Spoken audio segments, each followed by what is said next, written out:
Alors bonjour tout le monde, j'espère que vous allez bien. Ceci est la première séance de cours. Allah يسلمك صحة رمضانكم كامل. Dites-moi juste si vous m'entendez. Donc voilà, si quelqu'un a un problème de son, qu'il l'écrive sur l'espace chat. Voilà. Sinon, je considère que tout va bien et donc je vais commencer le cours. Non, normalement, on commence tout de suite. Là, il y a des gens qui rejoignent encore. Alors, j'ai par inadvertance refusé quelqu'un au moment où je suis en train d'écrire.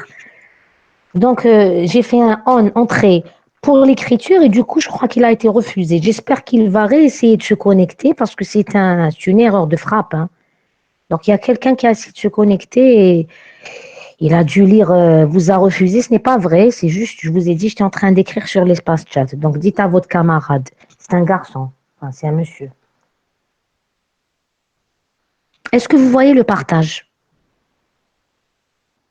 Oui. Oui, madame. Très bien.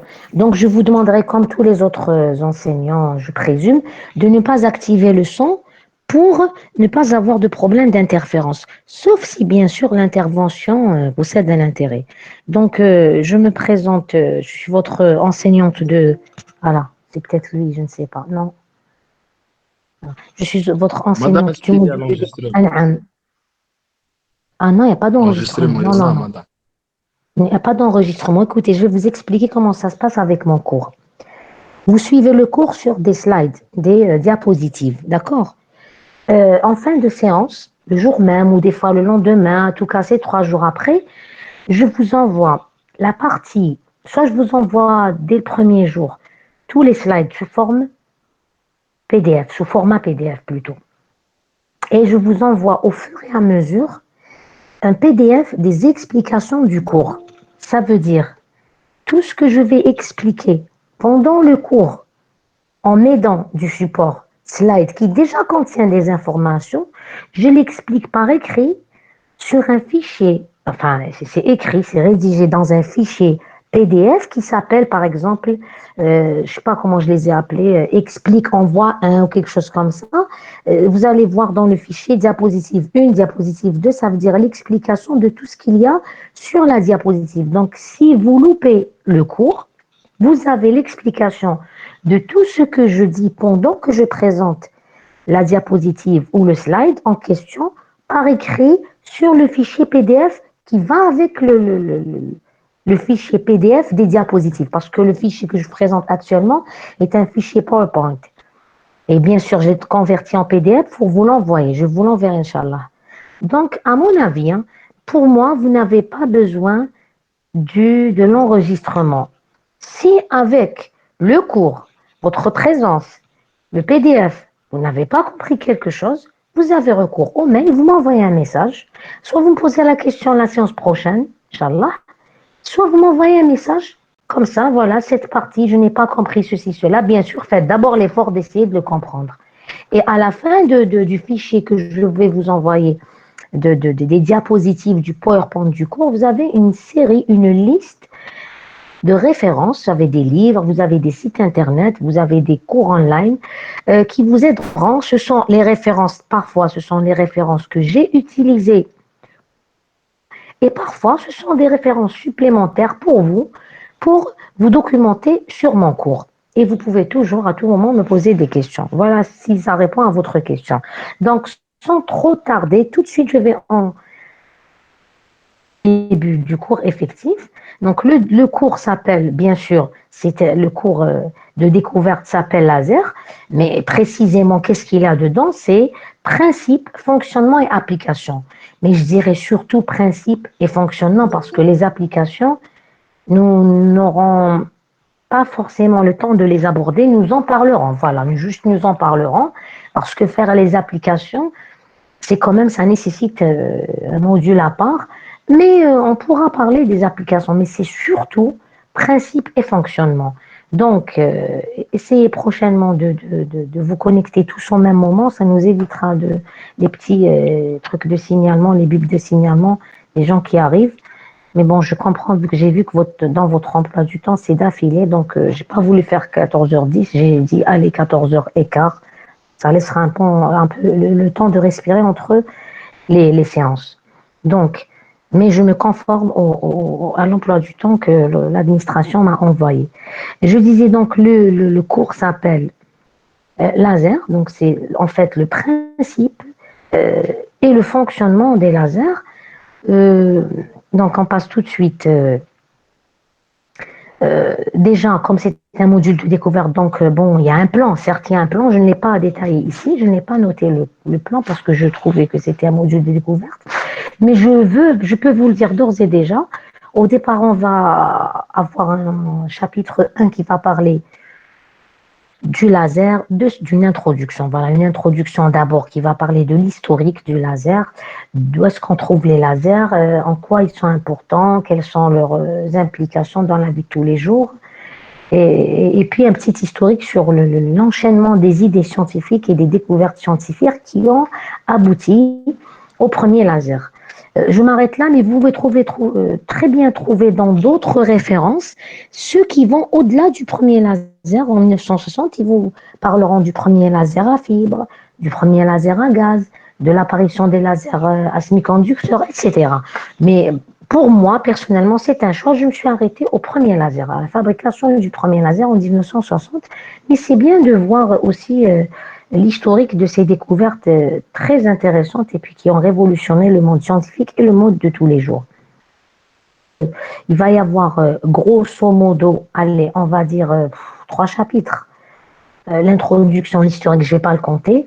Il y aura un chapitre qui va parler du principe de fonctionnement du laser. Qu'est-ce que le laser? euh, Comment ça fonctionne? C'est quoi d'abord? Comment ça fonctionne? Comment Qu'est-ce qu'il faut faire pour avoir l'effet laser? Les ingrédients essentiels, les mécanismes d'interaction rayonnement-matière qui interviennent dans l'effet laser, les principaux, il y en a plusieurs, les mécanismes d'interaction rayonnement-matière, mais nous allons parler uniquement de ceux qui interviennent dans l'effet laser, qu'on retrouve pour avoir l'effet laser. On va parler également de l'effet laser dans un système à 3 niveaux et à 4 niveaux. C'est les deux systèmes qu'on rencontre dans la nature, dans la vie de tous les jours, dans le monde des lasers, avec un exemple à la fin du cours sur le laser hélium-néon que vous connaissez bien, que vous avez rencontré ou vous rencontrerez. L'hélium-néon, c'est le laser que vous rencontrez en général dans les salles de TP pédagogiques. Le laser que vous utilisez pour faire les interférences, c'est un laser qui émet dans le rouge. Vous le rencontrerez également, ou c'est déjà fait, dans le TP du Dans les module. airs, madame. Pardon? Dans quoi? Smatch. Je vous dis le laser hélium-néon, je parle précisément de ce laser, vous allez le rencontrer dans le TP PAN, physique atomique et nucléaire, les TP PAN. Donc, et puis le chapitre 2 qui va parler de la cavité laser, son rôle, ses propriétés, qu'est-ce qu'elle confère au faisceau laser. Et on passera également à ce moment-là, avec des considérations très simples physiques, on arrivera à la condition d'oscillation laser. Comment on arrive à avoir un équilibre entre ce qu'on perd et ce qu'on gagne dans une cavité laser. Enfin, le chapitre 3 qui s'appelle équation du laser ou modélisation du laser, où là, on va voir quelques équations.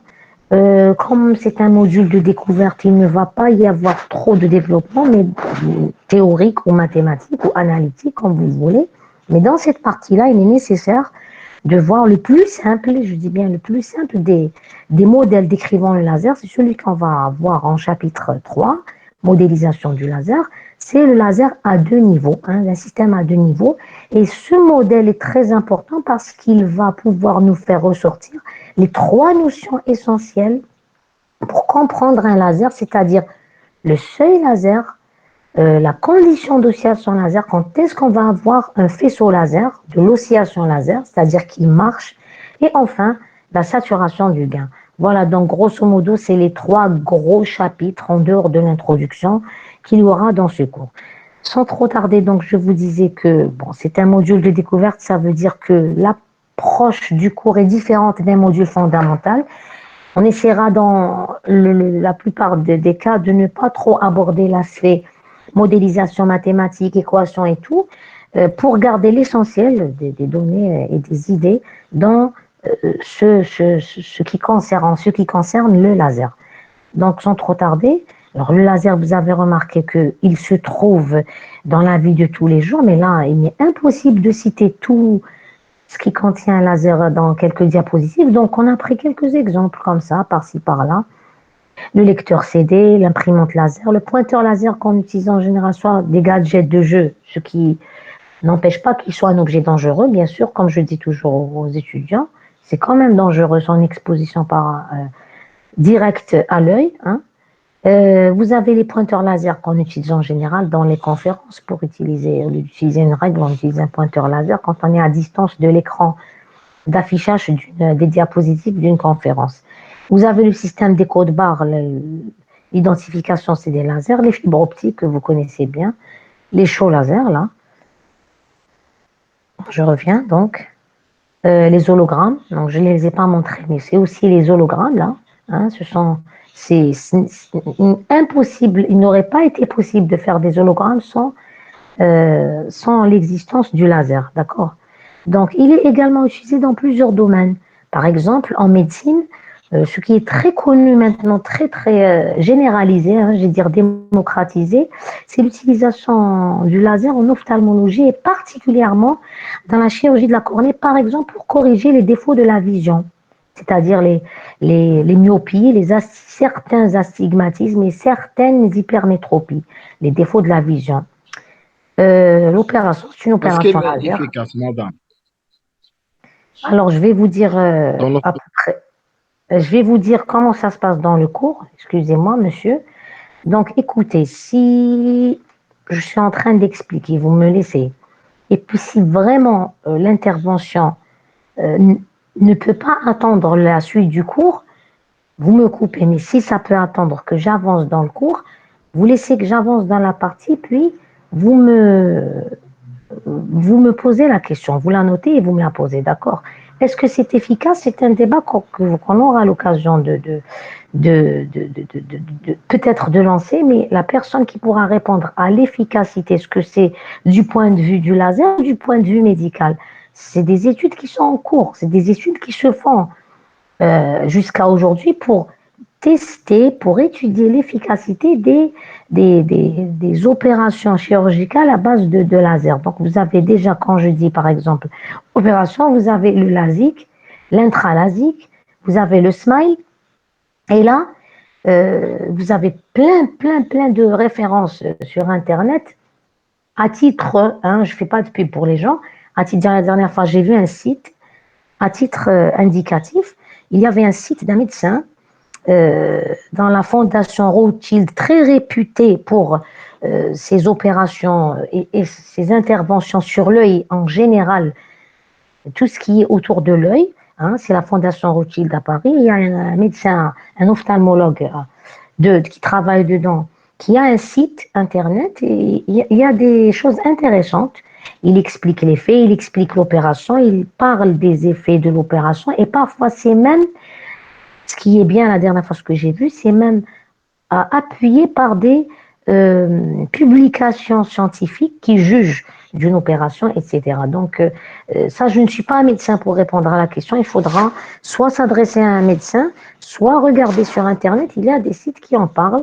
Mais bien sûr, je ne parle pas de n'importe qui va parler sur n'importe quoi. Je pèse mes mots. C'est un ophtalmologue dans une fondation très réputée pour ces interventions et en général le traitement de tout ce qui est ophtalmo, œil et les maladies même orpheline concernant tout ce qui est les yeux. Voilà, les yeux. C'est la Fondation Rothschild est réputée pour ça. Et il y a le docteur Gatinen qui a un site internet qui est très intéressant. Dès que vous tapez quelque chose sur les opérations sur l'œil, il est référencé premier. Je vais le trouver parmi les 3-4 premiers. Si ce n'est le premier, je ne sais pas. D'accord. Donc, c'est pas que je lui fais la pub. Si vous tapez sur Google, vous allez le trouver parmi les premières millions.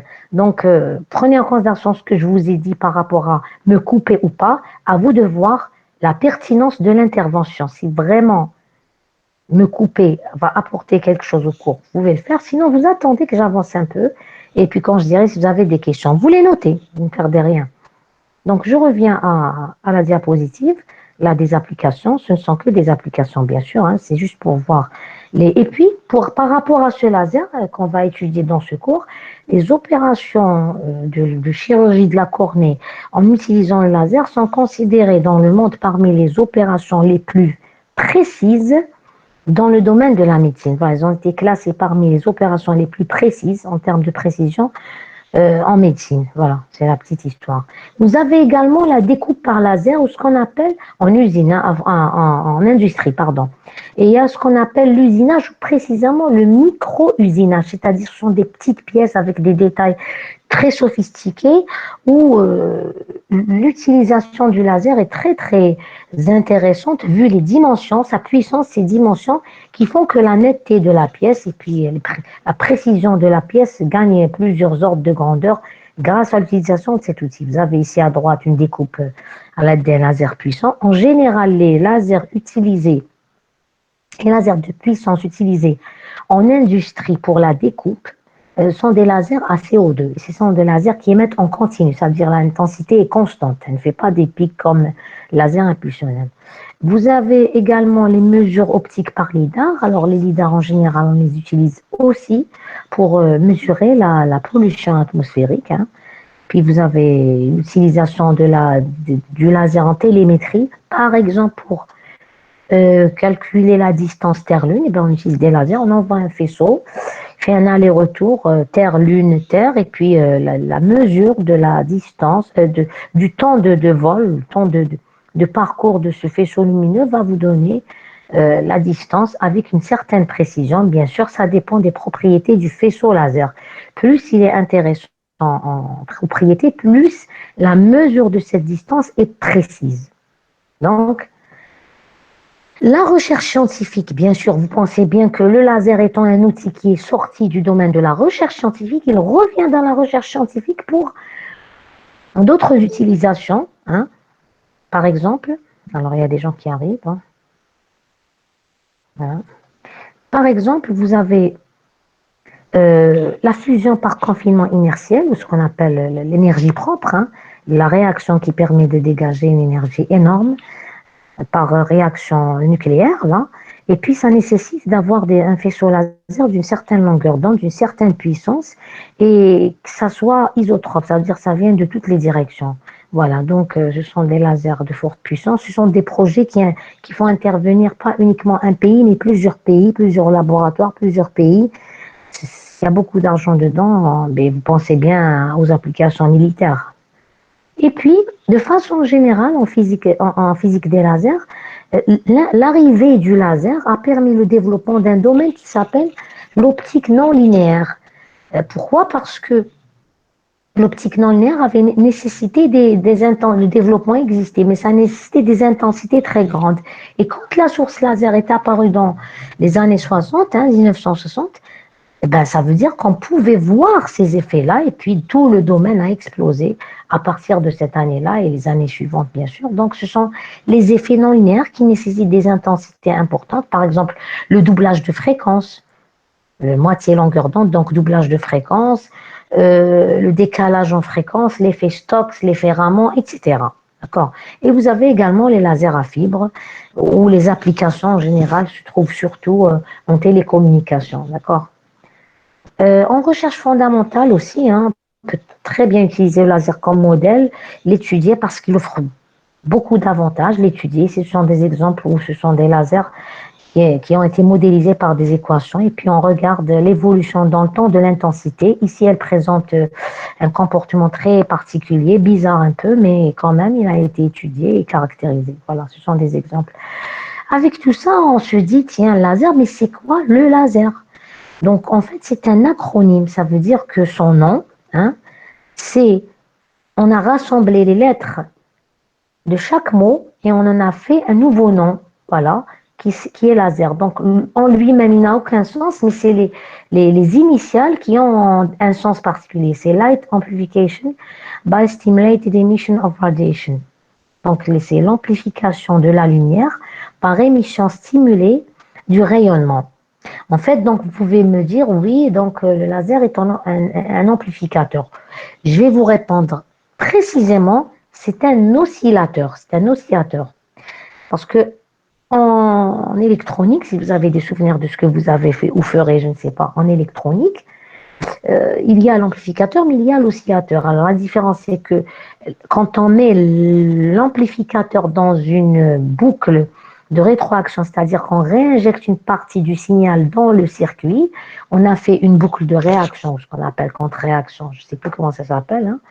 Et bien ça donne un oscillateur. Voilà. Donc le laser, vous allez voir comment il est constitué par une cavité, un milieu amplificateur, et puisqu'il y a une réinjection du signal en lui-même, parce que l'onde fait des allers-retours à l'intérieur de la cavité, il y a une partie du signal qui sort. Donc, en termes d'électronique, si vous préférez, c'est un oscillateur, mais c'est du domaine optique. Voilà, longueur d'onde, elle est dans le domaine optique.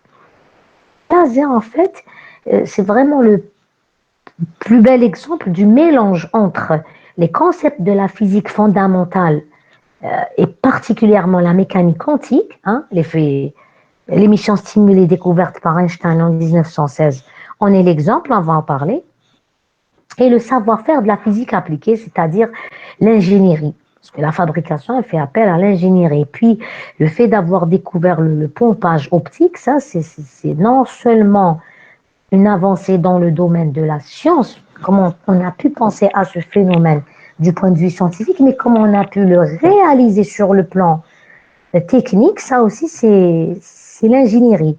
Donc, le laser, c'est vraiment le mélange ou le mariage de ces deux. Il est né de ces deux avancées dans ces deux domaines, la physique fondamentale, particulièrement, je vous ai dit, la mécanique quantique, et l'ingénierie. Et donc, pour expliquer ce qu'est un laser, il faut savoir d'abord pour l'avoir, pour le fabriquer, il y a la nécessité d'avoir trois ingrédients essentiels. Trois, qui sont le milieu amplificateur, là où il y a les atomes, les molécules ou les ions, hein, le milieu actif, également appelé le milieu actif, et c'est là où il y aura amplification du rayonnement par les effets, les mécanismes d'interaction rayonnement-matière dont on va parler. Le pompage, pourquoi le pompage? Parce que ça nécessite une source d'énergie extérieure pour amener les atomes à un niveau supérieur. Parce qu'en fait, le mécanisme de base pour donner l'effet laser nécessite la présence des atomes, des molécules ou des ions, de façon générale des particules. Ça nécessite la présence des particules sur un niveau supérieur, élevé. Or, naturellement et dans l'état d'équilibre thermodynamique, les atomes sont presque tous dans l'état fondamental. Si j'ai les atomes tous dans l'état fondamental, je ne pourrai jamais avoir d'émission stimulée, qui est à la base de l'effet laser, et je ne pourrai donc jamais avoir d'effet laser. Il faut absolument avoir mes atomes dans un niveau supérieur. Et vous l'avez vu, ou vous le verrez dans cette année, dans le module physique atomique et nucléaire, je ne sais pas si vous l'avez déjà vu, que pour avoir des atomes dans le niveau supérieur, il faut ramener un apport d'énergie, il faut donner de l'énergie à la particule pour que les électrons passent du niveau inférieur, le fondamental en l'occurrence, vers le niveau supérieur, transite vers le niveau supérieur. Donc là, pour avoir l'effet laser, il faut avoir cette source d'énergie extérieure qui est le pompage. Enfin, la cavité résonante qui va assurer le confinement du rayonnement dans une boîte, comme ça, la cavité, enfin c'est pas une boîte, hein, c'est deux miroirs, hein, ou trois ou quatre, hein. Ça dépend si c'est une cavité linéaire ou si c'est une cavité en anneau. Mais c'est une cavité optique, comme l'interférence mètre de Fabry-Pérot que vous avez vu ou que vous allez voir encore une fois. en optique physique. Là, c'est pour assurer, le confinement des photons, hein, donc plus ils font des allers-retours dans la cavité, plus ils vont s'amplifier, leur nombre va augmenter, ça va donner l'effet laser. Et deuxièmement, cette cavité va donner les propriétés au faisceau laser de directivité, c'est-à-dire qu'il est presque parallèle, il est très peu divergent, et ça va lui donner les propriétés aussi bien spatiales de directivité et aussi spectrales. Ça veut dire qu'il n'y aura pas toutes les fréquences d'oscillation qui seront permises.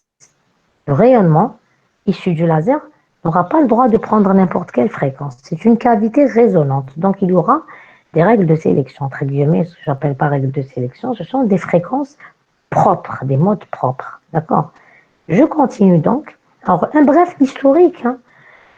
Pour la cavité résonante, si on pouvait remonter dans le temps, ça serait peut-être la première à avoir été mise au point, c'est la cavité Fabry-Perot, par le nom de ces deux chercheurs, Fabry et Perot, 1898. Donc, s'il n'y avait pas ça, il n'y aurait jamais eu d'effet laser. Il faut absolument une cavité. Deuxième ingrédient pour avoir l'effet laser, c'est le milieu amplificateur. Et dans le milieu amplificateur, il faut certains mécanismes, un mécanisme particulier qui est nécessaire à l'effet laser, c'est justement l'émission stimulant, on l'expliquera plus tard, qui a été découverte par Einstein en 1917, dans un article publié d'ailleurs, hein, que vous pouvez retrouver. Et c'est un mécanisme qui n'est pas intuitif, mais qui existe quand même. Alors, lui, il a été découvert, expliqué en 1917, mais en fait, on va dire que cet article est passé inaperçu, ou disons même s'il n'est pas passé inaperçu, n'a pas été appliqué, n'a pas vu ses débouchés directement, jusqu'aux années 49-50, où il y a eu la découverte du pompage optique par Kastler et Brossel en fait. Alors, ces deux chercheurs qu'un prestigieux laboratoire en France, il est prestigieux parce qu'il a pratiquement hébergé des prix Nobel sur plusieurs années, le laboratoire Kastler-Brossel, le LKB, du nom justement de Kastler-Brossel, et puis en 1900, je crois bien 95, 17, je ne sais plus, ce fameux prix Nobel de hein, le fameux auteur du livre de mécanique quantique, là, le gros livre Mécanique quantique 1 et 2, donc Claude Cohen-Tanouzi qui a reçu le prix Nobel pour le piégeage, je ne sais plus maintenant, piégeage ou refroidissement ou, hein, je ne sais plus, des atomes, justement par laser, ben justement, il fait partie de ce laboratoire prestigieux, le LKB, le laboratoire Kastler-Brossel, du nom justement de ces deux chercheurs, Kastler et Brossel. Kastler lui-même qui a reçu le prix Nobel en 1966, justement pour ses travaux sur le pompage optique, etc. Précision faite, bon, vous pouvez voir le détail sur Internet. Quels sont ces travaux qui ont permis d'avoir le prix Nobel. Donc, dès qu'on a pu réaliser le pompage optique en pratique comme ça, techniquement, eh ben ça veut dire qu'on peut avoir les atomes dans le niveau supérieur, hein, et à ce moment-là, l'émission stimulée, découverte en 1917 par Einstein, elle revient sur scène, puisque j'ai le moyen d'avoir les atomes sur le niveau supérieur, donc la probabilité de passage du niveau supérieur vers le niveau inférieur par émission stimulée, elle n'est pas nulle. Et donc c'est à ce moment-là que les gens ont commencé à penser à des dispositifs. On va le voir, hein, dans le slide prochain. La synthèse des travaux sur le pompage optique, la cavité, etc., a été faite par plusieurs savants, parmi eux, hein, parce que ça ne veut pas dire, quand je mets 4 noms, ça ne veut pas dire qu'il n'y a que ces gens, c'est juste que ce sont les personnes les plus, disons, connues, ceux qui ont le plus travaillé, ceux qui ont le plus peut-être publié, puis bon, bah, des fois, il y a des gens qui sont dans l'ombre, qu'est-ce que vous voulez. Mais grosso modo, si vous regardez les articles, c'est Sholot, Townes, aux États-Unis, et indépendamment, je précise les choses, ce qui est écrit dans la littérature, c'est que d'un côté, vous avez Sholot et Townes aux États-Unis, les deux photos sur la partie synthèse, là, au milieu du slide, la synthèse en rouge, 1960. Sholot et Townes, c'est les deux en haut, c'est les Américains, et Bazov et Prokhorov, c'est les Russes, de leur côté en Russie, qui travaillent également sur ça. Donc vraiment, il y a eu avec la concurrence, hein, c'est vraiment la guerre froide. Hein. Et puis, à la fin, la réalisation du premier laser en 1960 par Maimon. Bon, vous avez donc les détails de toutes ces dates ici sur ce slide rapidement. Si on devait remonter à un T0 des découvertes qui ont mené au laser, on pourrait aller jusqu'à 1900, jusqu'à 1500, 1600. Parler de la nature corpusculaire de la lumière, de la nature ondulatoire avec les travaux de Newton, de Huygens, voire même avant. Mais bon, on va pas aller. Ce n'est pas un historique exhaustif, c'est juste des points comme ça pour essayer de voir le fil des idées essentielles, hein, pas toutes. Hein, donc j'ai dit ce n'est pas exhaustif, qui ont mené à la conception du premier laser. Et donc c'est d'abord l'effet photoélectrique qui a permis de découvrir la quantification. Hein. Donc, l'effet photoélectrique a été découvert par Heinrich Hertz en 1887. Et puis, donc, après ça, la notion de photon qui a été mise en place par Einstein. En 1901, ça, vous connaissez, c'est l'hypothèse de décompta de Planck, hein, donc l'énergie est quantifiée H nu. Et en 1905, l'article d'Einstein qui quantifie, il postule la quantification et il introduit la notion de photon. D'accord. En 1913, il y avait le modèle de Bohr, quantification des niveaux d'énergie, hein, pour les électrons, le modèle des électrons, le modèle atomique de Bohr. Donc, c'est les résultats, même s'il était incomplet, mais c'est parmi ces résultats, c'est la quantification des niveaux d'énergie. Et puis en 1917, en fait, pourquoi est apparu cet article d'Einstein? C'est parce qu'il voulait régler un problème qui existait, pour pas dire de bêtises. Je crois que c'était la catastrophe de l'ultraviolet, le modèle du corps noir. Il y avait un problème dans les UV. Et donc, Einstein, pour corriger cela, qu'il y ait une compatibilité entre la notion de photon et le rayonnement du corps noir, il a introduit le phénomène d'émission stimulée. Donc, ce n'était plus incompatible. Parler de photons et de rayonnement du corps noir était réglé grâce à la notion d'émission stimulée, au mécanisme d'émission stimulée introduit par Einstein en 1917. Ensuite, bon, je vous en ai parlé, Kastler et Brossel mettent en œuvre la technique du pompage. Bon, quand ils mettent en œuvre une technique, il faut d'abord l'expliquer sur le plan physique. Et puis, il obtient, Kastler, le prix Nobel pour cela, en 1966.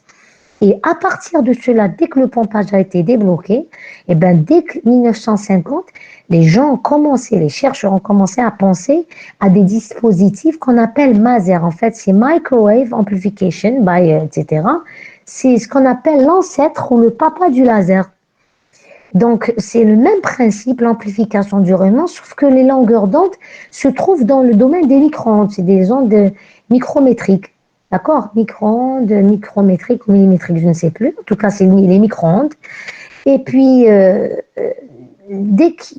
ça, c'était les idées, hein, en 1950, propositions. Ça veut dire que ce sont des idées, on n'a pas encore mis en place ces dispositifs-là. Parmi les gens qui ont travaillé sur ça, c'est Weber, Tons et Bazov. Hein. Donc, vous reconnaissez Tons et Bazov, dont on a parlé, qui ont synthétisé les travaux pour la fabrication du premier laser, sauf que ce ne sont pas eux qui l'ont fabriqué, c'est Maimon. Bon, bien sûr, après la publication de Maimon, eux, ils ont réussi à faire leur premier laser, mais il les a quand même devancés, Maimon, en 1960. En 54, c'est la mise au point, la conception du premier laser à ammoniac avec 13 mm, je dirais plutôt 12,5. Il a été construit par Townes et Gordon. Hein. C'est toujours les mêmes Townes et Cholo. Hein. Ça, c'est Gordon en haut et puis juste en bas. Cholo et Townes. Donc, le premier Maser, c'est Gordon et Townes. Donc, disons, c'est les mêmes équipes. Hein. C'est les mêmes personnes. Je crois qu'ils travaillent dans le Bell Laboratories. Ou Laboratories, c'est Labo Bell. Et puis en 58, Cholo et Townes proposent, hein, je pèse mes mots, proposent l'utilisation d'une cavité ouverte. Ils ont trouvé l'idée ils ont eu l'effet, entre guillemets, laser, l'amplification dans le domaine. J'ai compris, voilà, je sais pas. Ils ont eu le laser, l'effet laser, enfin, je ne dis pas laser, ils ont eu l'amplification des ondes millimétriques. Ils se sont dit, ben, tiens, j'applique la même chose maintenant, je veux avoir des ondes dans le domaine optique. Ils étaient intelligents, ils se sont dit, tiens, les applications pour les ondes millimétriques, c'est pas du tout la même chose que les applications pour les ondes dans le domaine visible, infrarouge et UV. C'est tout, ça n'a rien à voir. Et donc, ils ont commencé à se dire, tiens, si j'utilise le même dispositif que le maser, parce que le maser, c'était une boîte fermée de tous les côtés, c'était un parallélépipède. Si avec le même raisonnement, on essaye de faire ça dans le domaine optique, on obtient une boîte de la dimension, je crois bien, du micron. C'est pas possible. Qu'est-ce qu'on va faire? Ils ont réfléchi, regardez, premier maser 54 jusqu'à 58. Ils faisaient des études, ils réfléchissaient, ils travaillaient sur ça. Et puis, ils ont trouvé l'idée de se dire, tiens, je ne fais pas le parallélépipède qui est fermé de tous les côtés. Donc, quand j'écris les équations, je fais des conditions limites sur toutes les faces. Alors, ça fait 1, 2, 3, 4, 5, 6. Là, au lieu de faire un parallélépipède comme dans le maser, je vais faire une cavité ouverte où j'ai uniquement un miroir par là, un miroir par là. Le reste, c'est ouvert. Donc, on n'impose pas de conditions aux limites sur les autres dimensions de l'espace. On impose uniquement sur le miroir de droite, si vous préférez, celui de gauche. Ben, cette idée géniale a permis, en faisant les calculs, hein, c'est pas encore réalisé le laser, c'est déjà avoir l'idée d'utiliser une cavité ouverte, c'était une révolution à l'époque. Et donc, on peut avoir une amplification importante. Sauf que Schollo et Tons, hein, donc de leur côté, puis je présume du côté russe, cherchaient maintenant le matériau qu'il fallait mettre à l'intérieur pour avoir l'effet laser. Dans les calculs, ça marche maintenant en pratique. Et puis ils ont essayé le rubis. Le rubis, ça n'a pas marché. Ils ont présenté une conférence où était présent à cette conférence Maimon, Théodore Maimon, le concepteur du premier laser. Ils ont présenté leurs résultats, ils ont dit, écoutez, voilà, avec le rubis, ça ne marche pas. Sauf que Maimon, qui était dans cette conférence, lui, il connaissait le rubis pour sa chance. Hein. On connaît Maimon, on ne connaît pas Schollo et Tons. Sauf que, bien sûr, les gens qui connaissent ses travaux, si vous regardez les publications, vous allez trouver plein de publications de Schollo et Tons. Ce sont des gens qui ont travaillé sur ça depuis plus d'une décennie. Mais cueillir la fleur, ça a été Maimon. Donc, ils ont dit, écoutez, nous avons pensé au rubis, mais voilà, les résultats, ça ne marche pas.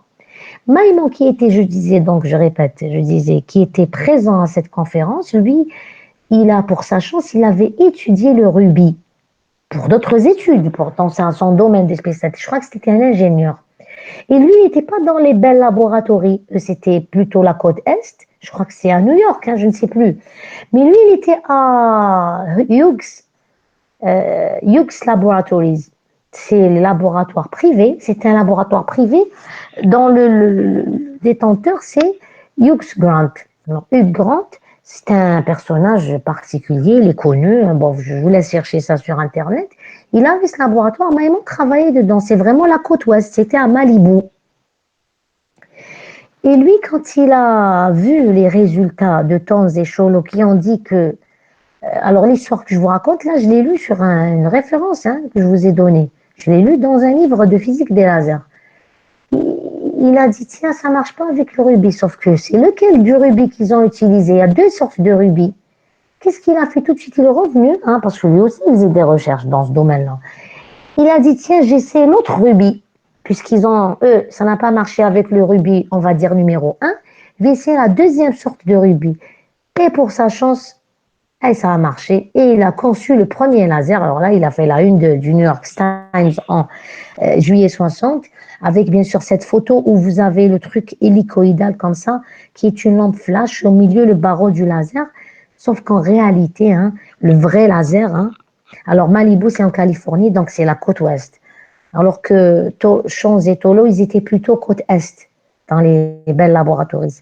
Et donc, en fait, ça, quand j'ai lu sur justement cette petite histoire de l'histoire du premier laser, en fait, cette photo, la lampe flash est trop grande. Le vrai laser, hein, il a la dimension d'à peu près un petit stylo, hein, et la lampe flash, encore, elle est petite. Elle est vraiment de la dimension du stylo que vous utilisez pour écrire. Mais pour faire une belle photo comme ça, pour l'aspect image, communication, eh ben, il a pris la photo avec ses lunettes et puis une grosse lampe flash comme ça. Ça, c'est pour la petite histoire de cette photo connue, maintenant qui est très connue. Donc voilà, conception du premier laser. Alors c'est un laser à rubis qui émet dans le rouge. 694,3. Précision, le comportement, le fonctionnement est impulsionnel, c'est-à-dire que l'intensité n'est pas constante, mais c'est des impulsions comme ça.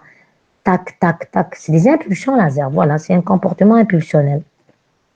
Donc, ça, c'est une petite photo, enfin une image du spectre électromagnétique. Et puis, pour montrer que le laser, en fait, il va de l'infrarouge à l'UV, il déborde même un peu sur les micro-ondes et un peu sur les rayons X. Voilà le domaine. Sur cette photo, il n'y a pas le domaine du laser, mais pour vous situer, c'est tout l'infrarouge, tout l'UV et le visible que le laser balaye, avec un peu encore vers la droite sur les rayons X, il va encore plus loin, vers les débuts des longueurs des rayons X, il mange un peu sur la gamme des longueurs d'onde des micro-ondes. Voici donc le spectre de la lumière laser tel que je vous l'ai expliqué oralement. Je n'avais pas trouvé à l'époque une photo où il y avait ce spectre. Entre-temps, j'ai trouvé une photo, je ne l'ai pas mise. Bon, vous pouvez regarder sur Internet spectre de la lumière laser. Vous allez voir, comme je vous ai dit, d'office infrarouge UV est visible, et puis un peu sur les rayons X et un peu sur les micro-ondes. Voilà donc les lasers actuels. Et quel est leur spectre?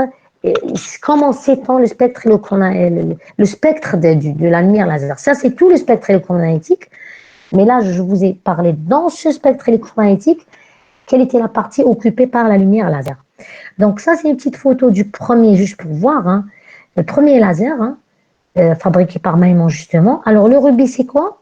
C'est Cr3+, Al2O3. Alors c'est une matrice d'alumine, Al2O3, c'est l'alumine, dans laquelle il y a des sites à l'intérieur où il n'y a pas il y a des défauts cristallins, donc il n'y a pas les ions Al2, je crois bien, hein, c'est pas l'oxygène, je crois que c'est les Al2. Et aux endroits, parce que le cristal n'est pas parfait, vous le savez, il y a des endroits où il y a ce qu'on appelle les défauts cristallins. Il y a un endroit où il n'y a pas, il est supposé avoir un atome ou un ion, et il n'y est pas, voilà. Et ben, à la place, il y a des ions Cr3+, des ions de chrome. Et ben, cette matrice d'alumine dans laquelle, à l'endroit où il devait y avoir les ions Al2, il y a les ions chrome 1, 3+, chrome 3+, et ben ça donne la matière, hein, le cristal qui s'appelle le rubis. Voilà ce que c'est le rubis, il est rouge, hein. Donc il est au milieu là, si vous regardez bien, il y a un rouge au milieu à l'intérieur de cette lampe flash hélicoïdale. Vous avez de part et d'autre les miroirs qui sont en général soit taillés, soit collés. Je ne peux pas vous donner ce détail technique.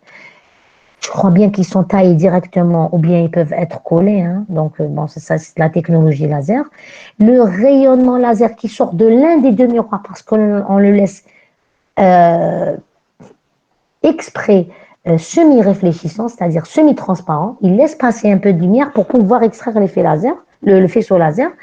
Vous avez bien sûr un tube de quartz flash, une lampe flash. L'un des miroirs est 100% réfléchissant, l'autre il est à 95% pour laisser 5% sortir. Vous avez bien sûr le truc là, le cylindre du laser où il y a à l'intérieur de l'aluminium pour réfléchir. Hein. Pourquoi réfléchir? Comme ça, les rayons, les photons qui sortent de lampe flash, quand ils sortent dans tous les sens, ils sont re-réfléchis, re-rentrent dans le barreau de rubis pour l'efficacité du pompage. Parce que la lampe flash, c'est pour pomper le barreau de rubis. Voilà. Que ça sur cette diapositive. Attendez, hein. Voilà, donc les gens qui arrivent. Je reviens. Elle est où la diapo? Voilà, on est là. Non, c'est pas là. Voilà. Donc, il existe des propriétés particulières de la lumière laser qui le différencient, pardon, qui la différencient des autres sources de lumière conventionnelle, les lampes spectrales, les lampes à incandescence, etc. Vous savez, les lampes de tous les jours que vous voyez. Mais quelle est la différence? C'est surtout et essentiellement, je ne parle pas de l'intensité, je ne parle pas de la monochromaticité, on va en parler, mais la propriété que vous ne trouverez dans aucune autre source de lumière, à part le laser, c'est bien la cohérence. Et la cohérence, en fait, il y a une cohérence spatiale et temporelle. Je ne vais pas détailler cela, on va en parler quand on fera l'émission simulée. Pourquoi? Parce que dans l'un des mécanismes qui est à la base de l'effet laser, Les deux photons qui vont être émis auront la même phase, la même, entre autres, hein, la même énergie, c'est-à-dire la même longueur d'onde, aux fréquences, la même direction, le même état de polarisation et la même phase. Alors j'oublie tout le reste et je me concentre sur la même phase. La même phase, ça veut dire si les rayons de photons, deux ondes ont la même phase, ça veut dire que le rayonnement va être cohérent. Et cette spécialité, particularité cette propriété, spécificité, pardon, c'est le mot que je cherchais, cette spécificité de cohérence pour la lumière laser fait que, par exemple, c'est une lumière qui est utilisée en interférométrie, là où je ne peux pas faire d'interférométrie si je n'ai pas cette propriété de cohérence. Voilà donc. Maintenant, je reviens à toutes les autres propriétés de la lumière laser. Alors, ces propriétés de la lumière laser la différencient des autres sources de lumière. C'est-à-dire, les autres n'ont pas ces propriétés. La première, comme je vous l'ai dit, c'est bien. Je suis en train de regarder juste quelque chose. Hein. Je profite de l'occasion pour, excusez-moi, je coupe un peu le fil des idées, je profite de l'occasion pour dire aux gens qui ont reçu le mail de la réunion d'aujourd'hui, s'ils ont le module, s'ils ont acquis le module, s'ils voudront bien me signaler cela, comme ça je les enlève de la mailing list et je n'enverrai qu'aux gens qui, qui font le module cette année. Voilà, ça nous évitera d'avoir des listes énormes pour finalement inonder ces gens de mails qui ne les intéressent pas. Donc, je vous prierai de me mettre au courant, vos camarades, s'ils sont sur la liste, qu'ils ont eu le module, qu'ils me fassent un mail et je les enlève de la liste. J'ai déjà reçu un mail, je suis contente. Hein. Ça me ferait un travail d'aller voir le PV de l'année passée, de faire ceci, cela, alors que c'est plus simple de dire petit mail de 2 mots, madame, j'ai votre module. Je dis même pas bonjour, bonsoir, au revoir. Allez, on zappe les formules de politesse.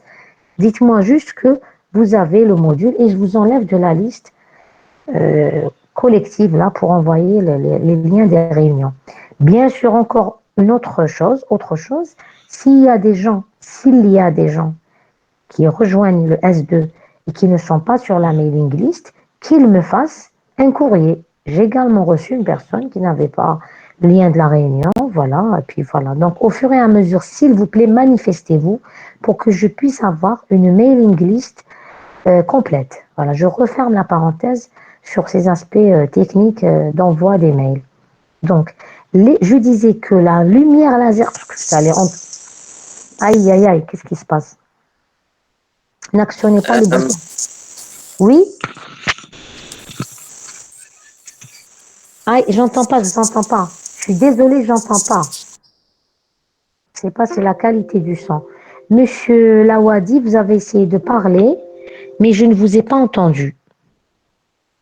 Je ne vous ai pas entendu. Je n'ai pas réussi à entendre ce que vous disiez. Donc, s'il y a quelque chose d'important, essayez de le redire. Sinon, envoyez-moi tout de suite là, écrivez sur le chat et puis je lirai ce que vous avez essayé de dire. D'accord? Donc, je disais, ces propriétés de la lumière laser la, la différencient des autres sources de lumière que vous connaissez. Je vous ai dit lampe spectrale, lampe à incandescence, les lampes, comment on les appelle là, les, les, les diodes à électroluminescence, par exemple, les LED. Euh, donc, c'est quoi? Ça vous expliquera pourquoi le laser est aussi intéressant comme source de lumière. D'abord, la première, c'est la monochromaticité. Ça veut dire que c'est une lumière qui délivre une seule longueur d'onde. Alors, on va en parler en détail juste en bas. Et puis, la cohérence, je viens de parler de ça. La cohérence, c'est le fait que les deux photons de l'émission simulée, le photon incident et le photon émis, comme le phénomène d'émission simulée fait que le photon qui est émis possède les mêmes caractéristiques que le photon incident, particulièrement la phase, le fait qu'il ait la même phase va faire que le rayonnement est cohérent et ça c'est une propriété exceptionnelle qui a fait une explosion dans le monde scientifique et puis tous les phénomènes qu'on a pu observer toutes les applications de cette cohérence de la lumière laser, c'est incroyable. La directivité, bien sûr, je crois que parmi les sources de lumière, c'est la seule qui ait cette particularité, c'est une lumière très peu divergente. Donc vous prenez le petit pointeur, hein, je dis bien, juste avec le petit pointeur laser que vous achetez chez le buraliste, ou je ne sais pas comment on appelle ça, hein, vous la, vous l'allumez, hein, vous êtes à peu près à 3, 4, 5 mètres, allez-y jusqu'à 10 mètres, même plus. Vous verrez que vous avez le faisceau laser qui est presque parallèle, il ne diverge pas. En fait, lui, il diverge, mais il diverge très peu. Et cette faible divergence fait que, et on dit qu'il est doté d'une grande directivité. Voilà. Donc, c'est cette particularité qui fait que j'utilise cette propriété, par exemple, pour envoyer un faisceau laser de la Terre à la Lune et mesurer la distance Terre-Lune, entre autres. Hein. Alors, les applications, elles sont innombrables. Hein. L'intensité. Alors, l'intensité, c'est également une des particularités de l'effet laser. On en a fait des films, mais c'est vrai. Ce n'est pas uniquement de la science-fiction, c'est vrai. D'ailleurs, vous comprenez maintenant pourquoi c'est utilisé dans les applications militaires, c'est utilisé en industrie, je vous ai dit, c'est la découpe carrément, la découpe laser. C'est tellement intense que ça coupe, c'est plus fort que le mécanique, mais c'est aussi parce que c'est de la précision. Donc, les exemples sur ces propriétés-là. Alors, 1, 2, 3, 4. Les 4 premières propriétés concernent aussi bien les lasers en régime continu, c'est-à-dire que l'intensité est constante, que les lasers qui sont en régime, pardon, euh, les lasers qui sont en régime impulsionnel ou bien en régime continu, c'est-à-dire l'intensité est constante. Maintenant, pour les lasers qui sont en régime impulsionnel, hein, ce sont des impulsions, ce n'est pas une ligne droite comme ça, l'intensité. Il y a d'autres propriétés pour ces lasers-là qui sont la forme, c'est pas écrit, mais il faut rajouter ça, la forme et la largeur des impulsions. Alors la forme, vous pouvez avoir des impulsions sous forme gaussienne, sous forme lorentzienne, sous forme de séquence hyperbolique, et la largeur. Alors, le fait que les impulsions ont des largeurs, en fait, ces largeurs sont très faibles. Et du coup, on a une définition, une résolution spectrale très intéressante qui fait que le laser, c'est l'outil de prédilection dans les utilisations en spectroscopie. C'est pour ça que maintenant, on appelle ça la spectroscopie laser. C'est un domaine qui s'est créé les dernières années, c'est la spectroscopie laser. Le fait que le laser possède une finesse spectrale très faible, hein, c'est la finesse spectrale, c'est-à-dire la largeur faible, une faible largeur spectrale, donc une finesse spectrale, fait qu'on fait ce qu'on appelle de la spectroscopie de haute résolution, grâce à justement ces sources laser. Donc, je donne des exemples pour avoir une idée de ces propriétés-là. La largeur spectrale d'un laser monomode, hein, c'est-à-dire qui fonctionne sur un seul mode, une seule fréquence, alors ça peut varier de 1 Hz à plusieurs centaines de kilohertz. Et bien de ce fait, on considère la lumière laser comme étant quasi monochromatique. Ça veut dire qu'en fait, c'est une fréquence plus ou moins une petite largeur. Alors on peut fermer les yeux sur la largeur, mais cette largeur ne sera jamais nulle. Parce qu'une largeur nulle, ça veut dire que vous avez une fréquence qui est un Dirac, un pic de Dirac. Or, la mécanique quantique nous empêche, hein, c'est par principe de la mécanique quantique, le principe d'incertitude d'Heisenberg empêche d'avoir une source de lumière avec une monochromatique à 100%, au sens propre du terme, c'est-à-dire un pic de Dirac. Parce que ça voudra dire qu'on connaît avec une précision infinie la fréquence, donc on n'aura aucune information sur la variable réciproque, ce qui n'est pas réaliste. Donc, c'est impossible d'avoir une source quasi monochromatique. La mécanique quantique l'interdit. Donc, elle sera, pardon, monochromatique, elle sera quasi monochromatique. Mais on utilise quand même le mot monochromatique. On dit c'est une source monochromatique, mais au fond de nous, on sait très bien, à cause ou grâce à la mécanique quantique, qu'il y a toujours une petite largeur. Voilà, c'est la largeur spectrale, mais qui est faible. Alors, quand vous parlez à un physicien, vous lui dites une largeur spectrale de 1 Hz, c'est très faible, c'est presque nul. Même une centaine de kilohertz, c'est pas beaucoup. Voilà, donc le deuxième point, c'est la directivité, hein, c'est quoi la directivité, je disais? C'est la faible divergence. Le faisceau est presque parallèle sur toute la direction de propagation. Il est très peu divergent. Possède une grande directivité. Alors, pour l'expliquer, il faut aller voir dans le plan transverse, c'est-à-dire le plan qui est perpendiculaire à la direction de propagation du faisceau laser. Alors, dans ce plan-là, le laser est de forme gaussienne. Le faisceau laser a une forme gaussienne. Grosso modo, c'est quoi? C'est que vous avez une coupe, quand vous le coupez, vous allez voir des ronds. Hein? D'accord? C'est des ronds. Et, et, et à un certain moment,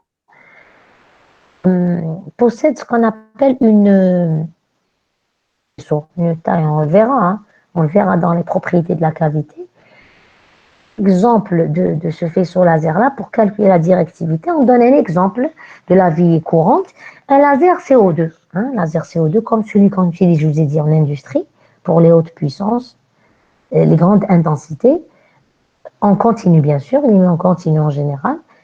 La taille du faisceau, c'est 1 mm, c'est-à-dire le rayon du faisceau, la plus petite valeur du rayon du faisceau. Hein, le faisceau, il a une forme de pinceau comme ça, lumineux. Alors, ça veut dire que quand vous prenez par exemple, là, je donne un exemple, le pointeur laser, vous l'allumez, vous mettez une feuille de papier qui est en direction transversale à la direction de propagation. Vous allez voir un petit point rouge. Point. En fait, c'est un disque rouge. Vous mesurez son rayon ou son diamètre. Eh bien, vous faites cette mesure à plusieurs endroits de l'espace. Et l'endroit où cette mesure est la plus faible, en général, c'est le début du pointeur, hein, c'est la sortie du pointeur, c'est la taille du faisceau, c'est-à-dire la dimension minimale du rayon du laser. Et bien,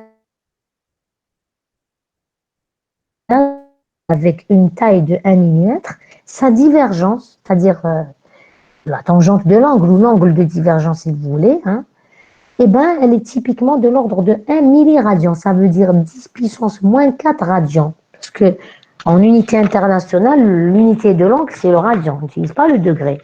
On utilise le radian sans unité. Eh ben, je peux vous dire que ça veut dire quoi? On l'écrit. Le diamètre du faisceau n'augmente que de 1 mm par mètre de propagation. Donc, chaque fois que vous vous déplacez en propagation de 1 mètre, son diamètre augmente uniquement de 1 mm. Et bien ça, c'est très peu. Voilà, c'est faiblement divergent. Ça ne se voit pas à l'œil nu.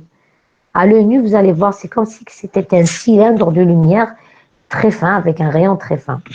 Alors, la dernière propriété dont je parlais, c'est la grande intensité du faisceau laser. Exemple, l'hélium néon que vous utilisez en laboratoire de TP, eh ben, sa puissance, elle est de 1 milliwatt. Bon, quand je dis 1 milliwatt, vous allez me dire, oh, c'est rien du tout 1 milliwatt. Mais si on concentre cette lumière laser sur 1 micromètre carré, alors vous allez me dire, comment on peut concentrer sur 1 micromètre carré? Ça veut dire sur un carré, si vous préférez, de 1 micromètre de côté, ou bien sur un disque, hein, faites le calcul avec pi et de temps de rayon, sur 1 micromètre carré de surface. On peut faire ça comme on concentre en utilisant des lentilles convergentes. Des lentilles convergentes, lumière laser. Alors, en faisant ça, avec un hélium néant qui, à la base, faisait 1 milliwatt de puissance, on arrive à avoir en intensité des intensités de l'ordre de 10 puissance 9 watts par mètre carré. Puissance 9, ça veut dire 1 milliard, c'est bien ça. 10 puissance 6, c'est 1 million. 10 puissance 9, c'est 1 milliard. 1 milliard de watts par mètre carré. C'est énorme. Alors maintenant, si vous trouvez que 1 milliard de watts par mètre carré, c'est beaucoup, je vous arrive à un chiffre encore plus élevé. Ça, c'était pour l'hélium néant qui continue. Quand vous allumez votre hélium néant, la lumière rouge, elle reste rouge. C'est du fonctionnement continu. Maintenant, si vous avez un laser qui fonctionne en impulsionnel, hein, d'accord, eh ben, vous allez avoir l'intensité crête, c'est-à-dire l'intensité max. En impulsion, c'est des impulsions. Comprenez le max de la courbe là, en impulsion, de l'impulsion, le maximum à la crête, ce qu'on appelle la crête. L'intensité crête, eh bien, vous arrivez à de l'ordre 10 puissance 19 watts par mètre carré. C'est vraiment énorme. Ça dépasse l'éclairement du soleil. Ça le dépasse, voilà. Voilà, c'est les ordres de grandeur de la lumière laser. Ça vous donne une idée pourquoi cette lumière est intéressante pour les applications parce qu'elle possède ces caractéristiques qui la différencient et qui la rendent très très attrayante pour plusieurs domaines, aussi bien sur la monochromaticité, la cohérence, la directivité et l'intensité. Chaque propriété ouvre la voie à des applications.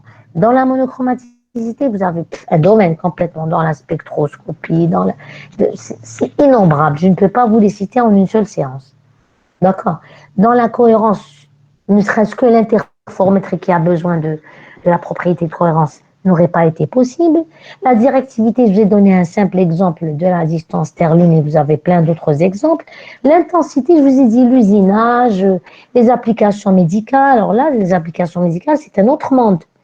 Alors, il y en a qui utilisent l'intensité et certaines applications médicales utilisent justement l'intensité. On n'ira pas loin. Le détatouage, pour enlever des tatouages, alors, on est où? Alors, je vous demanderai 5 minutes, même pas 2 minutes. Hein. Je m'absente 2 minutes, je reviens. Alors, je m'excuse, je m'en viens. Alors, il y a une question, je reviens et je la lis, je vous répondrai. D'accord? Je vais vous me donner 2 minutes. Allez, à tout de suite.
Voilà, rebonjour, je suis de retour.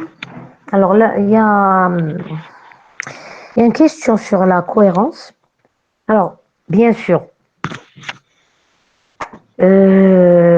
écoutez, c'est quoi la différence entre cohérence spatiale et temporelle?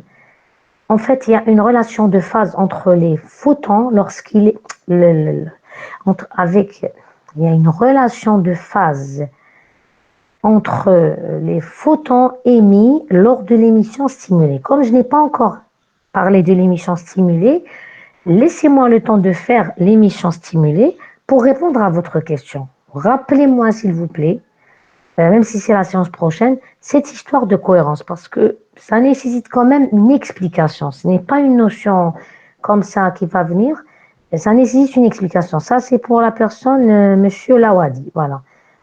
Bon, j'ai répondu. Alors, je reviens à la. Il est où le. En train de voir. Ah, il est parti le. Est-ce que vous êtes là? Est-ce que vous êtes toujours là? Oui, madame. Est-ce que vous voyez le partage? Oui, madame. Pourquoi moi je le vois pas? Tiens, alors vous le voyez, moi je le vois pas, hein. Alors là, c'est la meilleure. Non? Je sais pas pourquoi. Je ne sais pas pourquoi je le vois pas. Donc je vais refaire diapo. Voilà, je vais faire diapo. Diaporama. Je vais fermer ça. Voilà. Donc je le vois. Donc maintenant, est-ce que vous voyez? Non, je vous entends pas. On le voit, madame. Très bien, très bien. Donc je reviens. Alors je disais donc ces propriétés, toutes ces propriétés-là ouvrent des champs énormes d'investigation. Alors je vous ai dit tout à l'heure, par exemple, hein, je vous ai donné juste une application médicale pour changer un peu, qui utilise la forte intensité du faisceau laser, hein. Intensité, ça veut dire puissance par unité de surface, c'est-à-dire énergie par unité de surface par unité de temps. D'accord. Donc l'application, c'est voilà, je vais te donner au pif comme ça. Ça s'appelle l'effet électromécanique ou l'effet photomécanique, d'accord? Il nécessite des intensités importantes et des impulsions de faible durée, d'accord? En fait, cet effet-là, il permet d'enlever les tatouages, ce qu'on appelle le détatouage. Alors, c'est simple de faire des tatouages, mais certainement quand les gens changent d'avis, ils veulent changer de type de vie, ou je ne sais pas, ils changent d'avis, ils se disent, allez, j'en ai marre, c'est beaucoup plus difficile de les enlever. Et en fait, ça nécessite cet effet-là qui s'appelle l'effet photomécanique. C'est un mécanisme d'interaction entre le laser et le tissu biologique. C'est l'effet électromécanique. Et puis, donc, ça vraiment, cet effet-là nécessite de grandes intensités. Et alors, le faisceau laser va créer un champ électrique très intense. Il va y avoir un claquage, création d'un plasma de très haute température. Et l'onde de choc qui suit la création de ce plasma va avoir une grande pression, provoquer une pression sur le tissu. Et c'est par effet mécanique de cette pression de l'onde de choc qu'il va y avoir destruction de ce qu'on veut, le tissu. Par exemple, dans le détatouage, ce sont comment on appelle ça, les couleurs du tatouage, les pigments qui sont de grandes dimensions. Une fois qu'ils ont été détruits, quand ils sont de plus faibles dimensions, ils vont être évacués par les cellules. Voilà. Donc, l'application de la grande intensité de l'effet laser, c'est l'utilisation du laser, par exemple, dans le détatouage ou dans ce cas. Alors là, je vous ai parlé des encres de tatouage comme problème. Ça peut être aussi des taches pigmentaires sur la peau. Ce sont des gens qui ont des taches comme ça, de mélanine, hein, une grosse charge de mélanine. Et puis, la mélanine étant un composant, un chromophore endogène, c'est un composant de la peau. Et on l'attaque avec justement un laser de haute puissance, de haute intensité, pardon. L'intensité, c'est la puissance par unité de surface. Et puis, on arrive à enlever ces tâches, voilà. Peut-être pas à 100%, mais on arrive à avoir des résultats importants. Pour des gens que ces tâches handicapent un peu, que ça dérange, ben, au lieu d'avoir du marron foncé, vous allez avoir des petites traces de marron clair. On a enlevé le plus gros grâce au laser. Voilà, parmi quelques applications laser qui nécessitent une grande intensité. L'application précise en fait médicale, voilà. Donc, maintenant, si on veut comprendre l'effet laser, il y a déjà l'effet laser. Le laser lui-même, il fait intervenir, il est le résultat d'une interaction entre une onde électromagnétique ou des photons de lumière, hein, c'est comme vous voulez, mais de façon générale, une onde électromagnétique, selon que vous voyez la vision ondulatoire ou corpusculaire. Mais on sait qu'il y a une dualité onde-corpuscule, donc parfois je dis photon, bon, on ne se formalisera pas les mots, voilà. Donc, le laser lui-même étant le produit d'une interaction entre une onde électromagnétique et un milieu matériel, hein, ce milieu, forcément, c'est un milieu microscopique. Hein. Les constituants, les atomes, les molécules ou les ions, ou ça peut être autre chose hein, aussi, ce sont des éléments microscopiques. Ils sont du domaine microscopique. Ils sont donc nécessairement décrits par la mécanique quantique. Même si je ne précise pas euh, le cadre de la description, vous avez un milieu microscopique, il y a une quantification de l'énergie. Donc les niveaux atomiques sont discrets. Ça, on le sait maintenant. C'est acquis. Ce milieu-là, qui est composé d'atomes, de particules de façon générale, qui ont des niveaux discrets, avec bien sûr, vous allez l'apprendre cette année ou vous l'avez déjà vu, je ne crois pas, des règles de sélection sur la transition entre les niveaux. Il n'y a pas de passage de niveau A à niveau B comme ça. Il y a des transitions interdites. Des fois, on n'a pas le droit, l'atome n'a pas le droit de passer, l'électron n'a pas le droit de passer du niveau 2 vers le niveau 1 parce que c'est une transition interdite. Donc ça sera, je vous ferai ça quand vous ferez les règles de sélection des transitions de façon générale. C'est surtout les transitions qui s'accompagnent de l'émission de photons. Ce sont ce qu'on appelle les transitions radiatives. Il y a des règles de sélection sur les transitions radiatives. Nous n'avons pas émission de photons. À chaque fois qu'on voudra passer d'un niveau A à un niveau B, il faudrait qu'il y ait une règle de sélection sur les nombres atomiques, les nombres, on appelle ça, les nombres quantiques, voilà, le mot que je cherchais, les nombres quantiques, de spin, orbitaux, magnétiques, etc. LMS, SLM, etc. Donc, il y a des règles de sélection. Bon, ne rentrons pas dans ces détails, c'était juste pour la petite histoire, c'était de dire que comme le laser est le produit d'une interaction entre un milieu, le milieu amplificateur du laser, c'est un milieu matériel, il est décrit par la mécanique quantique, l'énergie est quantifiée, les niveaux d'énergie sont discrets, ils sont régis par la mécanique quantique, ils sont donc régis par les règles de sélection concernant les transitions radiatives, et les photons qui vont interagir, la lumière, les photons qui vont interagir, eh ben, pardon, ce sont des photons, donc, c'est une interaction entre soit des photons, soit une onde électromagnétique. C'est une interaction entre un milieu matériel et une onde électromagnétique ou des photons. D'accord? Donc, cette interaction, ben, il y a plusieurs sortes. Vous avez plusieurs mécanismes d'interaction. Vous avez, alors là, je ne peux pas vous dénombrer tous les mécanismes. Je vais parler des mécanismes qui sont impliqués dans l'effet laser. Et encore, il y en a peut-être deux que je ne vais pas entamer ici. Quand je parlerai de l'effet laser, je dirais passage par pompage du niveau 1 au niveau 3. C'est un mécanisme aussi différent de ces trois-là. Mais ce sont ces trois-là qu'il est nécessaire de comprendre pour comprendre l'effet laser. D'accord? Qui sont vraiment impliqués dans l'effet laser. Alors, le premier, c'est le mécanisme ou le processus d'absorption. Alors, qu'est-ce qui se passe? Vous avez, alors, le milieu, en fait, le milieu matériel, le milieu atomique, le milieu amplificateur est constitué de particules, atomes, molécules, ions, ce que vous voulez, qui ont des niveaux d'énergie. Mais nous nous nous intéresserons uniquement, nous nous intéresserons uniquement à deux niveaux, parce que le passage du niveau 2 vers niveau 1 ou du niveau 1 vers niveau 2. Donc en fait, on va parler des deux niveaux qui concernent ces transitions de ces processus-là. Donc nous avons un niveau inférieur d'énergie E1 et un niveau supérieur d'énergie E2. La différence d'énergie, c'est E2 moins E1 qui est égal à delta E est égal à H nu. Je vais plutôt H nu 0. Rappelez-vous bien de ça. H nu 0. Peut-être que je corrigerai ou vous le corrigerez vous-même, d'accord? Donc c'est H nu 0. Donc la fréquence associée à cette transition de E2 vers E1 ou de E1 vers E2 est égale à nu 0.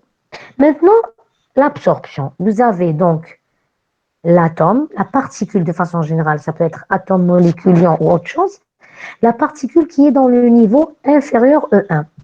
Elle voit arriver une onde électromagnétique ou un photon, hein, comme vous voulez, d'énergie égale à H nu. Et cette énergie H nu est proche de H nu 0, c'est-à-dire que la fréquence de l'onde électromagnétique qui arrive sur la particule qui est sur le niveau bas, c'est-à-dire le niveau E1, est proche de la fréquence de la transition de E2 à E1 qui est nu 0. D'accord? Delta E égale H nu 0. Et arrive un photon, une onde électromagnétique de fréquence nu, avec nu égale, alors je dis égal, mais en fait c'est jamais égal, c'est proche de nu 0. Pourquoi c'est jamais égal? Je vous rappelle que la transition, ce n'est jamais un pic de Dirac égal à nu 0. C'est plus ou moins petite largeur due au principe d'incertitude d'Heisenberg. Donc, vous avez un nu 0 au milieu avec une petite largeur, au minimum, largeur naturelle. Il peut y avoir d'autres largeurs dues à d'autres effets, mais je vous dis, quand il n'y a aucun autre effet, vous avez obligatoirement ce qu'on appelle la largeur naturelle. Donc, vous avez l'arrivée d'une onde. Alors, je facilite, je ne vais pas parler de là, c'est juste pour la remarque concernant, quand je dis que la fréquence est proche de la fréquence, ça veut dire, je peux vous dire elle est égale, mais vous, au fond, vous savez très bien qu'elle ne sera pas forcément égale à 100%, peut être plus ou moins grande, plus ou moins plus grande, un peu plus petite, un peu plus grande, parce que le principe d'incertitude nous permet. Parce que le nu 0, en fait, c'est nu 0 plus ou moins delta mu sur 2. D'accord? Donc, arrive une onde électromagnétique de fréquence nu, qui est égale ou presque égale à la fréquence de cette delta E sur H, eh bien, la particule passe du niveau 1 vers le niveau 2 en ayant absorbé le photon ou l'onde électromagnétique. Ça veut dire que le photon, il a disparu. À la sortie, il n'y a plus de photon. Il y avait un photon avant l'opération. Arrivée d'un photon. Oui, vous, madame, répétez, s'il vous plaît. Il n'y a pas de problème, je vais répéter. Attendez, je vais vous lire. La divergence. Alors, il y a une personne qui pose la question sur la divergence.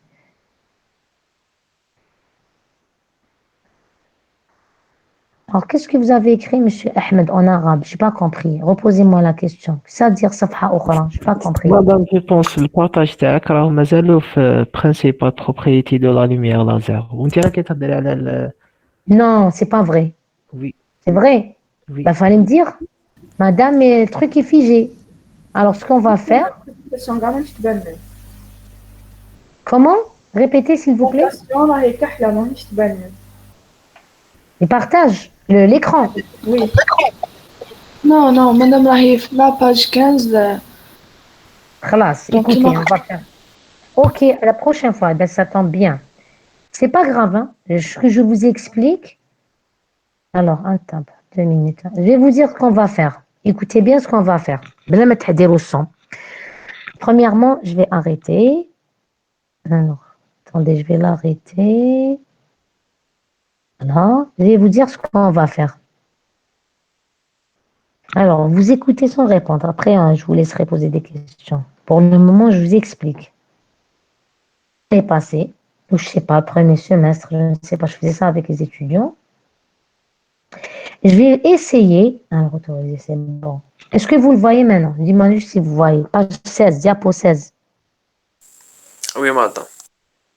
Alors, tout le monde voit la diapo 16. Ce qu'on va faire, écoutez bien, Comme ça, quand il y a des problèmes de partage, de connexion, quoi que ce soit, vous ne loupez pas le cours. Je vais essayer de vous envoyer, je vous ai dit, je vais vous envoyer d'accord, des diapositives. Donc, quand on sera sur la diapositive 17, par exemple, et que le partage n'est pas là, vous regardez de votre côté sur votre ordinateur ou sur, si vous l'avez imprimé ou sur votre écran de téléphone, la diapositive sur votre fichier. Ce n'est pas la peine d'utiliser le partage si le partage ne marche pas. Deuxièmement, ça c'est la première chose. Comme aujourd'hui c'est la première séance, donc on n'a pas fait ça. Donc on gagnera ça la séance prochaine. D'accord? Quand vous avez le fichier à l'avance, si le partage ne marche pas, vous regardez directement le PDF. Sachant que, comme je vous le disais, j'étais en train de vous expliquer tout en expliquant oralement ce que j'ai. Un niveau bas E1, un niveau E, E2, une différence delta E égale H nu 0, un photon qui arrive avec une fréquence nu proche de nu 0. Donc, vous pouvez très bien imaginer. Mais bien sûr, avec l'image, c'est encore mieux. Donc, je disais, une fois que ce photon arrive, particule,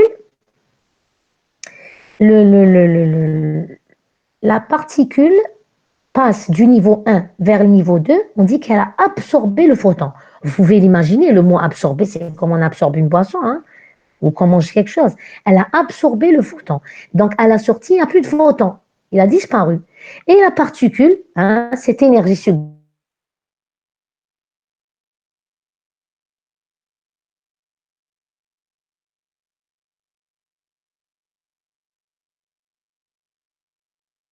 bas E1 a gagné une énergie égale à delta E, donc elle est montée dans le niveau E, E1 plus delta E égale E2. D'accord? Donc finalement, je récapitule l'absorption. Lorsque la particule est dans l'état inférieur E1, il y a un photon incident égal à H nu, avec nu proche de nu 0 de delta E égale H nu 0, hein, c'est nu 0 égale delta E sur H, correspondant à la différence d'énergie du niveau 1 et 2, et bien la particule va transiter, va passer du niveau inférieur 1 au niveau supérieur 2 en absorbant le photon. C'est-à-dire qu'à la fin, il n'y aura plus de photon. Voilà le mécanisme d'absorption.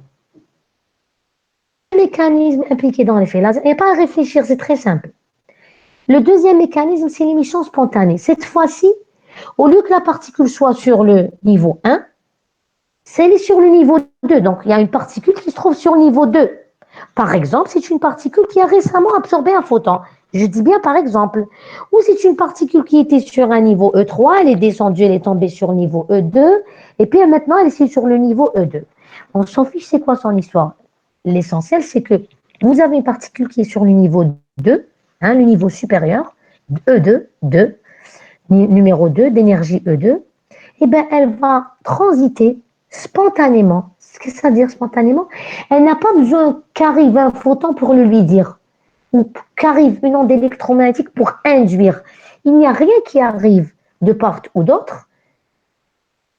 Eh bien, la particule passe du niveau supérieur vers le niveau inférieur E1 en émettant cette fois un photon qui a une énergie égale à delta E, qui a une fréquence et qui a une énergie égale delta E égale à H nu et qui a une fréquence, ou bien on dit qu'il a une fréquence nu égale à delta E sur H. Delta E étant la différence entre le niveau supérieur où était la particule, E2, et le niveau supérieur où maintenant elle se trouve après émission spontanée, E1. Voilà, tout simplement. Donc, ces deux, je reviens à l'absorption.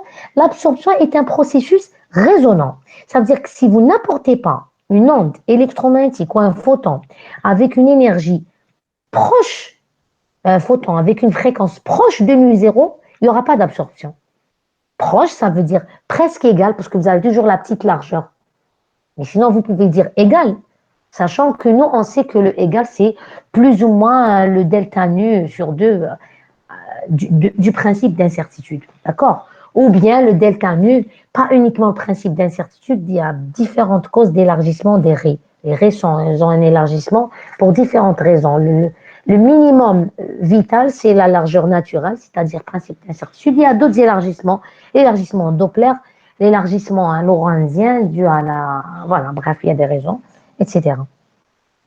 Donc, l'émission spontanée, ça veut dire que spontanément, sans aucune cause extérieure. Pourquoi? Alors, vous allez me dire pourquoi? Parce qu'en fait, quand vous allez faire de la physique atomique, hein, vous l'avez déjà fait, les niveaux ont des durées de vie. Il n'y a que le niveau fondamental qui a une durée de vie infinie. C'est-à-dire, quand on est sur le fondamental, on reste éternellement sur le fondamental, on ne bouge pas. Par contre, tous les autres niveaux ont une durée de vie, même elle est grande, très grande, mais c'est une durée de vie finie. Ça veut dire lorsque cette durée de temps, ce qu'on appelle la durée de vie, est finie, eh ben, l'atome ne reste plus sur ce niveau, ne peut plus rester. Ben, il va forcément descendre en énergie, il ne va pas monter. Il faudrait une énergie pour monter. Alors spontanément, on va descendre. Il va transiter vers le niveau ou les niveaux inférieurs. Voilà. Phénomène qui par contre lui était la base, alors je l'explique et on finira sur ça. Troisième phénomène qui est à la base de l'effet laser, c'est vraiment l'émission stimulée. Alors, comme dans le cas de l'absorption, vous avez un photon qui arrive, qui a une énergie H nu, qui est proche de H nu 0 égale à delta E, la différence d'énergie entre les deux niveaux. Donc, il a une fréquence proche de la fréquence de la transition E2-E1. D'accord? Il arrive, sauf que cette fois, il ne rencontre pas la particule sur le niveau 1 comme dans l'absorption. Il arrive, il rencontre la particule sur le niveau 2. La particule était déjà sur le niveau 2.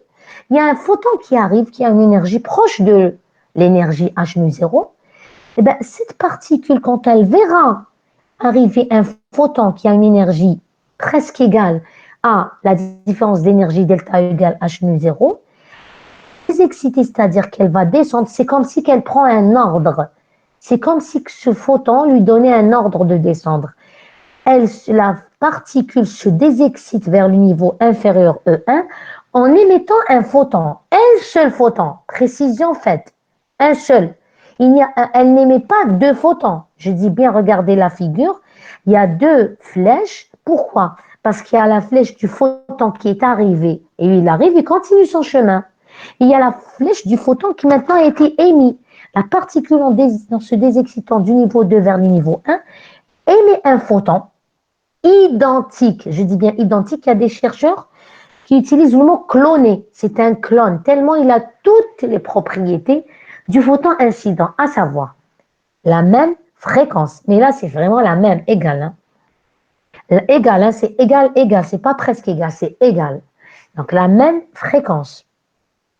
La même direction de propagation. C'est-à-dire, il est venu comme ça tout droit, il va finir comme lui.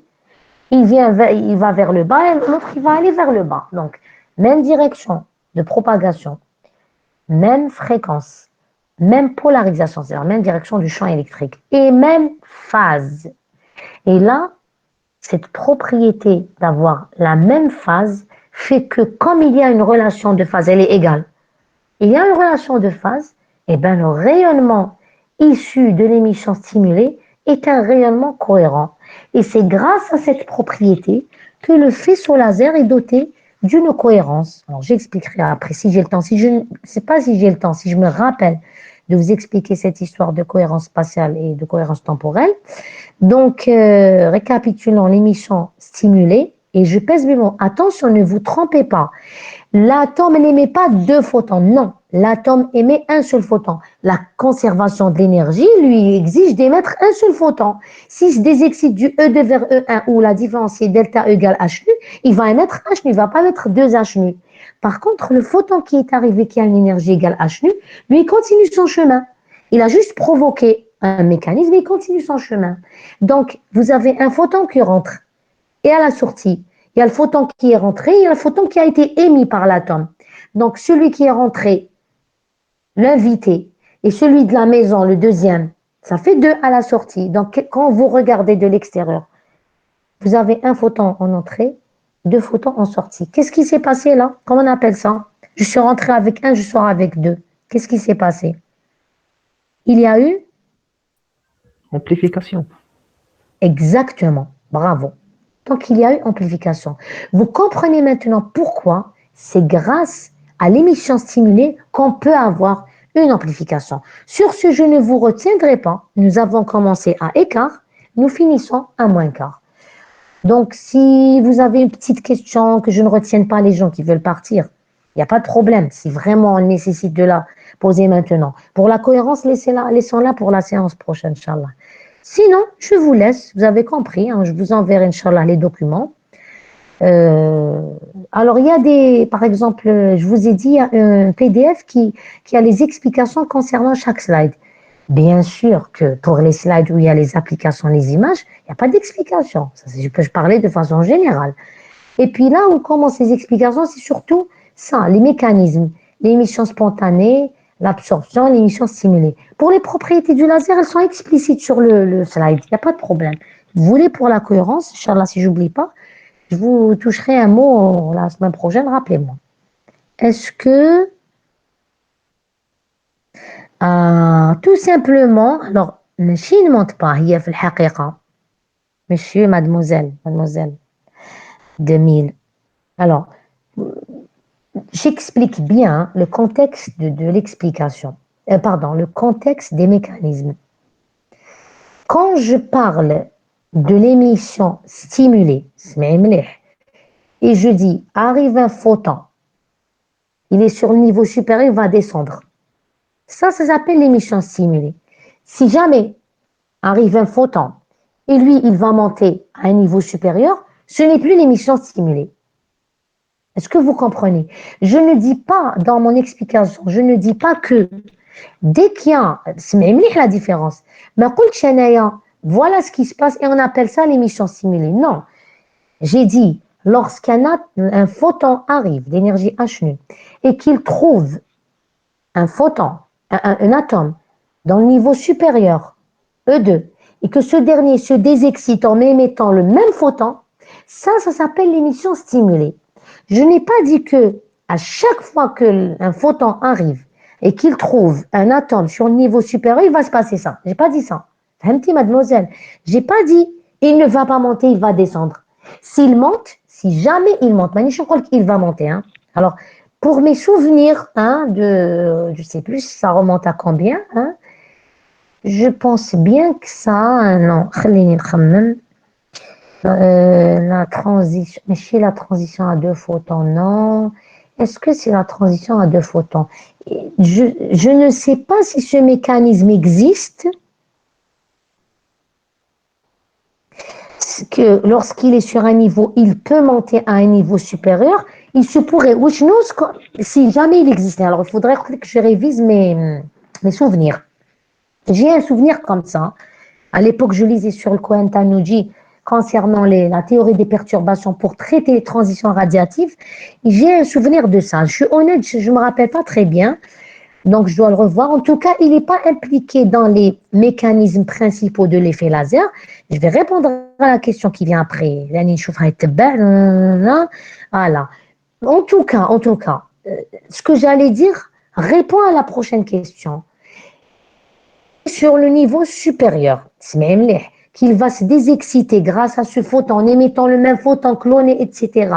Ça s'appelle l'émission stimulée. Elle a une probabilité de transition qui est calculée.